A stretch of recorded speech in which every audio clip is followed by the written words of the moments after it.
Assalamualaikum warahmatullahi wabarakatuh. Shalom, perkenalkan nama saya Yosua Nolicet Nikomerta dari kelas 03 Teknik Elektro. Di kesempatan kali ini kita akan membahas bagaimana hakikat pendidikan kewarganegaraan dalam pengembangan kemampuan utuh sarjana atau profesional. Secara etimologis, pendidikan kewarganegaraan berasal dari kata pendidikan dan kata kewarganegaraan. Berikutnya, pendidikan kewarganegaraan diperlukan karena setiap generasi adalah orang yang harus mendapatkan pengetahuan. Dan secara historis, PKN, pendidikan kewarganegaraan di Indonesia, awalnya diselenggarakan oleh organisasi pergerakan yang bertujuan untuk membangun rasa kebangsaan dan cinta tanah dan cita-cita Indonesia merdeka. Pendidikan kewarganegaraan senantiasa menghadapi dinamika perubahan dalam sistem ketatanegaraan dan pemerintahan, serta tantangan kehidupan berbangsa dan bernegara. Dan pendidikan kewarganegaraan untuk masa depan sangat ditentukan oleh pandangan bangsa Indonesia, eksistensi konstitusi negara, dan tuntutan dinamika perkembangan bangsa. Demikian materi tentang bagaimana hakikat pendidikan kewarganegaraan dalam mengembangkan kemampuan utuh sarjana atau profesional. Kita akan berlanjut ke materi yang berikutnya. Baik, kita melangkah ke materi selanjutnya, yaitu konsep dan urgensi identitas nasional. Yang pertama, urgensi identitas nasional terbagi menjadi tiga, yaitu jati diri atau kepribadian, identitas, dan keunikan. Yang kedua, nilai-nilai yang dianggap baik. Yang ketiga, faktor penentu dalam pembangunan karakter bangsa. Ada 4 identitas nasional. Yang pertama, bendera. Yang kedua, bahasa. Yang ketiga, lambang negara. Yang keempat, lagu kebangsaan. Nama negara adalah Garuda Pancasila yang memiliki 17 sayap, 8 ekor, 19 pangkal ekor, 45 leher, dan lagu kebangsaan Indonesia Raya. Ketentuan lagu ini diatur dalam Undang-Undang Nomor 14 Tahun 2009, Pasal 58 hingga 64. Dinyanyikan pertama kali pada Kongres Pemuda yang kedua pada tanggal 28 Oktober 1928. Kita akan masuk ke materi yang selanjutnya, yaitu dinamika dan tantangan identitas nasional. Unsur-unsur dinamika dan tantangan identitas nasional. Unsur dinamika dalam perubahan masyarakat adalah unsur-unsur yang menghendaki adanya perubahan.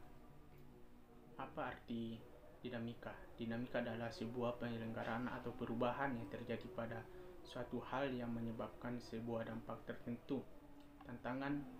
Tantangan adalah suatu hal yang tanpa diadakan akan ada dengan sendirinya dan harus disikapi.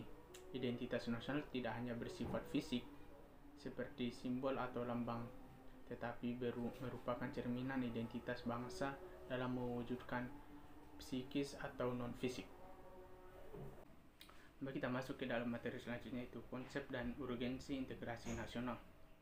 Konsep integrasi nasional terbagi menjadi beberapa kelompok, yaitu integration nasional, yang kedua kesempurnaan atau keseluruhan, yang ketiga bangsa sebagai bentuk persekutuan.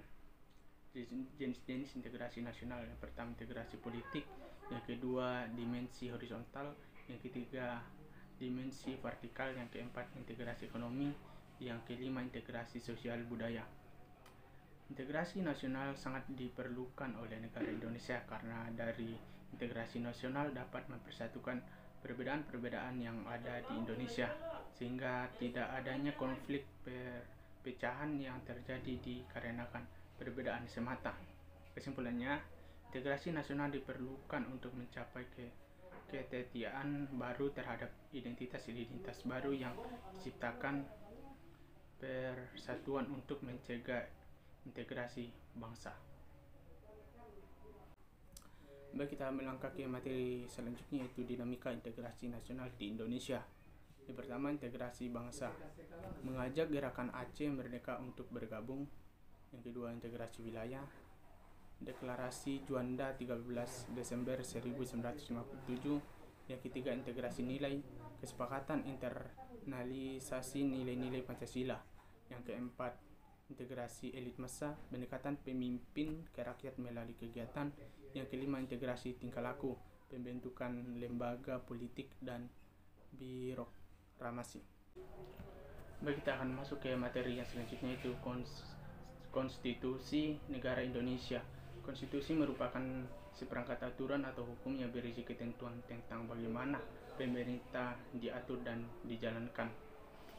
Fungsi konstitusi yaitu landasan penyelenggaraan negara. Yang kedua, membatasi kekuasaan pemerintah.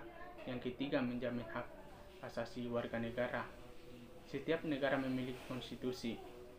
Ya, karena tanpa konstitusi yang jelas, negara tersebut pasti tidak ada keadilan, tertib hukum, dan kedaulatan yang jelas. Konstitusi Indonesia adalah Undang-Undang Dasar 1945. Hal yang dimuat dalam konstitusi: yang pertama, organisasi negara; yang kedua, hak asasi manusia; yang ketiga, prosedur mengubah undang-undang dasar; yang keempat, cita-cita rakyat dan ideologi negara; yang ketiga, larangan mengubah sifat tertentu dari undang-undang dasar. Baik, kita akan masuk ke materi yang terakhir, yaitu dinamika dan tantangan Konstitusi Negara Republik Indonesia. Dinamika Konstitusi Negara Republik Indonesia terbagi menjadi beberapa. Yang pertama, Undang-Undang RI 1945, yang kedua, Konstitusi RIS 1949, yang ketiga 27 Desember 1949 sampai 17 Agustus 1950, yang keempat UUDS 1950, yang kelima 17 Agustus 1959 sampai 5 Juli 1950. Tuntutan reformasi: yang pertama, mengademen UUD NRI 1945, yang kedua, menghapus doktrin dwi fungsi ABRI, yang ketiga, menegakkan supremasi hukum, yang keempat, melakukan desentralisasi dan hubungan yang adil antara pusat dan daerah, yang kelima, mewujudkan kebebasan pers, yang keenam, mewujudkan kehidupan demokrasi. Kita masuk ke proses perubahan Undang-Undang Negara Republik Indonesia. Yang pertama, sebelum perubahan; yang kedua, pembukaan; yang ketiga, batang tubuh, 16 bab, 37 pasal, 49 ayat, 4 pasal aturan peralihan, 2 ayat aturan tambahan. Yang keempat penjelasan. Kita masukkan hasil perubahan. Yang pertama, pembukaan; yang kedua, pasal-pasal, 21 bab, 73 pasal, 170 ayat, 3 pasal aturan peralihan, 2 pasal aturan tambahan.